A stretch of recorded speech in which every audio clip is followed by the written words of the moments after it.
हां. नमस्कार शेतकरी मित्रांनो, आपण जर्मिनेशन करायचं असतं बॅग आणि किंवा घरचे बियाणं असेल तर असं टाकून बघू शकता. आपण 100 बियाणं घ्यायचं, 100 बियाणं घेतलं तर हे जुऱ्यात थैली टाकायचं. जुऱ्यात थैली टाकल्यानंतर आपण हे फक्त मोजून घ्यायचं. 1 2 3 4 5 6 7 8 9 10 11 हे एक लाईन घ्यायची. 12 हे 13 14 15 16 17 18 19 हे 20 अशा लाईन करायची. पूर्ण लाईन केल्यानंतर पूर्ण भिजत टाकून द्यायचं. सर्व बियाणं टाकल्यानंतर तुम्ही हे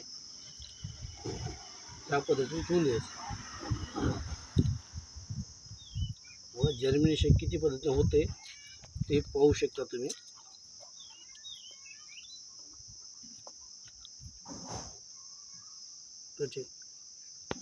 ना